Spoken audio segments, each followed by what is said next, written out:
बच्चों plant growth regulator 5 तरह के हैं। Auxin, gibberellin, cytokinin, abscisic acid and ethylene. पांचों तरह के हार्मोन की जो डिस्कवरी है बेटा वो एक्सीडेंटल है, बाई चांस है, जैसे एंटीबायोटिक की डिस्कवरी बाई चांस हुई थी। तो इन सब की शुरुआत होती है चार्ल्स डार्विन और उनके सन फ्रांसिस डार्विन का ऑब्जर्वेशन से। उन्होंने देखा कि जो कैनरी ग्रास का कोलियोप्टाइल है उसके ऊपर जब यूनिलैटरल इल्यूमिनेशन करते हैं, लाइट का एक तरफ से लाइट डालते हैं तो लाइट सोर्स की तरफ कोलियोप्टाइल बेंड कर जाता है और यहां से ऑक्सीजन की डिस्कवरी हुई।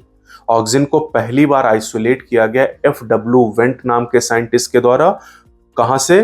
कोलियोप्टाइल ऑफ ओट सीडलिंग से आइसोलेट किया गया। ठीक है, अब आते हैं दूसरे हार्मोन की बात करते हैं, जिब्रेलिक एसिड।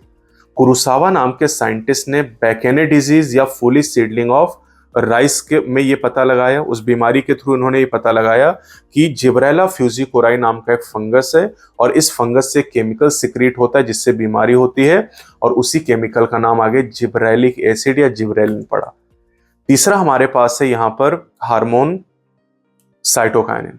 साइटोकाइनिन की बात करें तो स्कूग एटॉल नाम के स्कूग और उनके जो सहयोगी थे उन्होंने देखा कि टोबैको का जो इंटरनोडल सेगमेंट है उसको जब हम टिश्यू कल्चर के थ्रू ग्रो कराते हैं तो उससे नया प्लांट तभी डेवलप होता है जब ऑक्सीजन के अलावा हम TNA या ईस्ट एक्सट्रैक्ट या वेस्कुलर टिश्यू एक्सट्रैक्ट या कोकोनट मिल्क को ऐड करते हैं, और यहां से हमें साइटोकाइनिन के बारे में पता चला।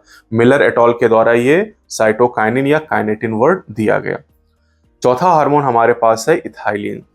कजिन्स नाम के साइंटिस्ट के द्वारा यह ऑब्जर्व किया गया कि अगर पके हुए संतरों के साथ कच्चे केले रख दिए जाएं तो कच्चे केले जल्दी पक जाते हैं, और उन्होंने पता लगाया कि पके हुए संतरों से एक वोलाटाइल सब्सटेंस निकलता है और उसी को बाद में इथाइलिन के फॉर्म में आइडेंटिफाई किया गया। ABA की अगर हम बात करते हैं तो मिड 1960s में 3 अलग अलग केमिकल के बारे में पता चला, डॉर्मिन के बारे में, एब्सिसन 2 के बारे में और इनहिबिटर B के बारे में। तीनों अलग अलग केमिकल अलग अलग साइंटिस्ट ने पता लगाए, लेकिन बाद पता चला कि तीनों तो एक ही चीज है और इनका नाम एब्सिसिक एसिड रखा गया।